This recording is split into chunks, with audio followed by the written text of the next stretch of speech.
नमस्कार, जय श्री कृष्ण। ध्यान के चमत्कार, मंत्र की शक्ति, भगवान की भक्ति चैनल में आपका स्वागत है। हरिओम, जय श्री कृष्ण, राधे राधे, ओम नमः शिवाय, ओम नमः शिवाय, ओम नमः शिवाय। हर एक व्यक्ति जिंदगी में उसका जीवन का परम ध्येय होता है कि भगवान की प्राप्ति के लिए कोशिश करता है। बहुत सारी विघ्न बाधाएं आती हैं, विघ्न बाधाएं आने के बावजूद भी वो भगवान की प्राप्ति के लिए कोशिश करता है। उसी के संदर्भ में कुछ हम व्यक्त करते हैं। विविध विघ्न बाधा संकुल इस जगत में जो मनुष्य भगवत प्राप्ति के लिए साधन करता है वह वास्तव में बड़ा ही भाग्यशाली है। संसार में अधिकांश लोग तो यथार्थ ईश्वर के अस्तित्व को ही नहीं मानते। जो मानते हैं उनमें अधिकांश की बुद्धि तमोगुण के अंधकार में आवरण से आच्छादित रहने के कारण वे भगवत प्राप्ति की शुभेच्छा नहीं करते। जो सौभाग्यवश श्रवणादि के प्रभाव से भगवत प्राप्ति के महत्व का कुछ ज्ञान रखते हैं, उनकी विक्षिप्त बुद्धि भी प्रायः विविध कामनाओं से हरण की हुई रहने के कारण वे भगवान का कुछ भजन और स्मरण करके भी उसके बदले में कुछ भोगों की इच्छा करते हैं। बदले में कुछ न कुछ वो चाहते हैं कि भाई भजन किया तो भजन के बदले में भगवान हमें कुछ दे, बिजनेस। इनसे आगे बढ़े हुए कुछ लोग होते हैं जो बुद्धि की सात्विक वृत्तियों के अनुसार साधन का आरंभ तो करते हैं, परंतु अध्यवसाय, उत्साह की न्यूनता और लक्ष्य की अस्थिरता और विघ्नों की पहचान के अभाव और विघ्न नाश के उपाय न जानने के कारण चरम लक्ष्य तक पहुंचने से पहले ही साधन छोड़कर पदभ्रष्ट हो जाते हैं। मंजिल तक पहुंचने के पहले ही वो अपना लक्ष्य छोड़ देते हैं और लक्ष्य छोड़ के बिजनेस और दूसरी सब चीज़ों में लग जाते हैं। इसी से भगवान ने कहा है कि हजारों मनुष्य में कोई बिरला ही मेरे लिए भगवत प्राप्ति के लिए यत्न करता है, और उन प्रयत्न करने वालों में भी कोई बिरला ही भगवत परायण पुरुष ही मुझे तत्व से जान सकता है। हजारों लोगों में कोई एक ही कोशिश करता है, कोशिश करने के बाद ही कोई एक ही मुझे जान सकता है। भगवान ने भगवत गीता के 7वें अध्याय में ये तीसरे श्लोक में कहा हुआ है।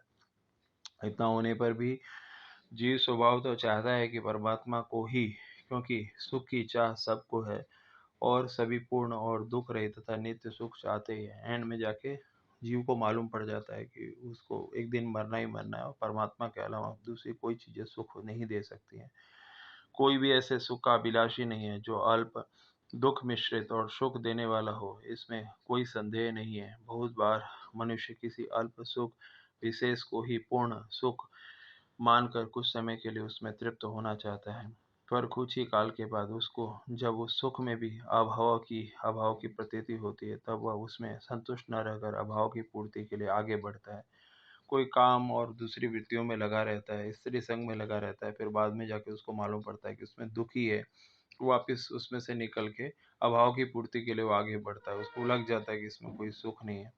उससे यह सिद्ध होता है कि उसे अभाव भाव अभाव में सुख सदा के लिए संतुष्ट नहीं रह सकता है, नहीं कर सकता है। वह पूर्ण सुख चाहता है, उसको परमानेंट सुख चाहिए। उसके लिए वो कोशिश करता है पूर्ण नित्य अभाव रहित सुख उस सत त्रिकाल व्यापी और त्रिकाल व्यापी परमात्मा का स्वरूप है। उस न्याय से विविध विविध जीव नदियों का प्रवाह भिन्न भिन्न पथों से अनेकमुखी होकर उस एक ही नित्य सुख सागर परमात्मा की ओर सतत बह रहा है। जीव की वह कालीन सुख स्पृहा उसकी परमात्मा मिलनाकांक्षा को प्रकट करती है। जहाँ तक उसे अपने चरम लक्ष्य की प्राप्ति नहीं हो जाएगी, जहाँ तक इस प्रवाह की गति का कभी विराम नहीं हो सकता है। परंतु अज्ञान और तिमिराच्छन्न होने के कारण सुख के यथार्थ स्वरूप को जीव पहचान नहीं सकता है। उसके मार्ग में अनेक प्रकार के विघ्न उपस्थित होते हैं। वह कभी मार्ग भूल जाता है, कभी रुक जाता है, कभी उल्टे चलने की चेष्टा करता है, कभी हताश होकर बैठ जाता है,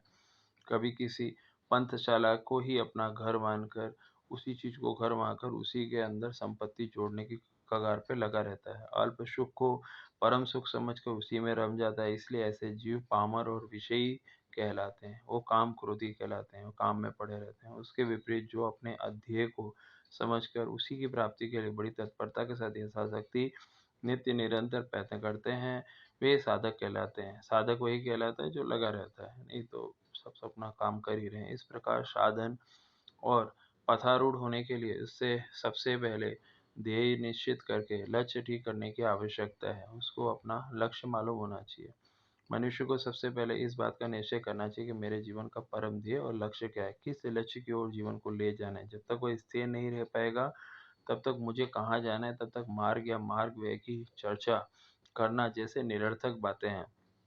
वैसे ही जब तक मनुष्य अपने जीवन का ध्येय निश्चित नहीं कर लेता है, मुझे इस जीवन में क्या लाभ करना है, तब तक कौन से योग के द्वारा क्या साधन करना है, यह जानने की चेष्टा करना भी व्यर्थ है।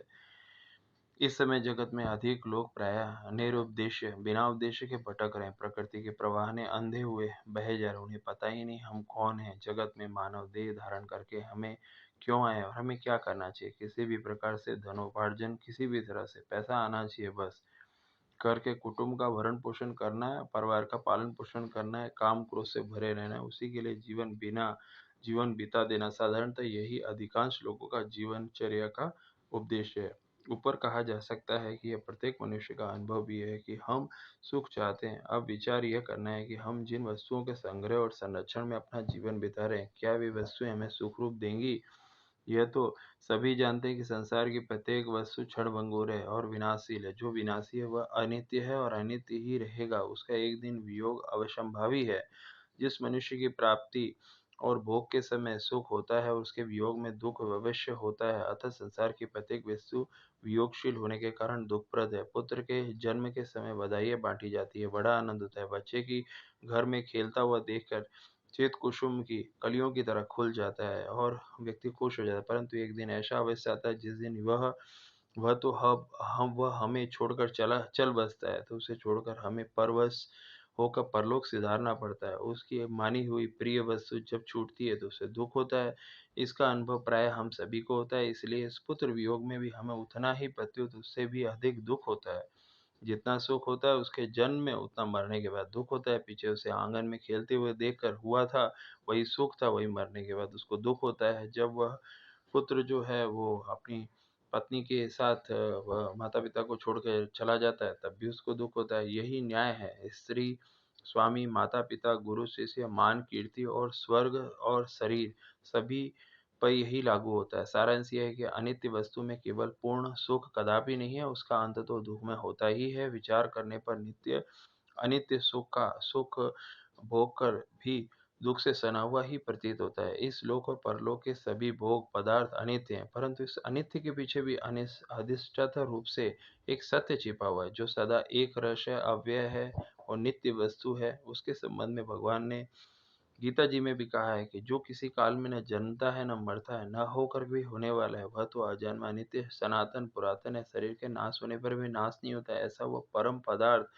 केवल परमात्मा है। उस परमात्मा के एकत्व में अपनी कल्पित भिन्नता और सत्ता को सर्वथा विलीन कर देना, केवल एक परमात्मा का ही वह शेष रह जाना, यही भगवत प्राप्ति है। यही हमारे जीवन का परम ध्येय है।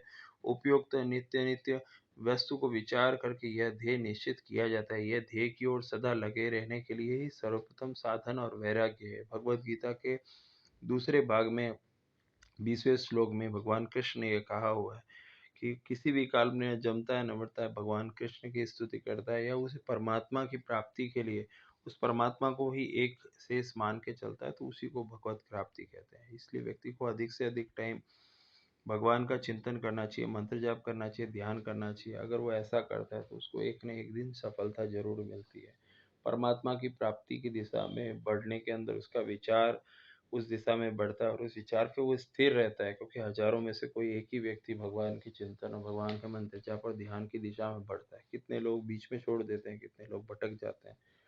जो उस दिशा में बढ़ता है, अपने लक्ष्य को प्राप्त करता है, परमात्मा की प्राप्ति करता है, उसके बाद उसको कुछ पाने का कुछ इच्छा ही नहीं रह जाता है, क्योंकि उसने अपना लक्ष्य पा लिया। हरिओम, जय श्री कृष्ण, राधे राधे, राधे राधे, ओम नमः शिवाय, ओम नमः शिवाय, ओम नमः शिवाय, ओम नमः शिवाय।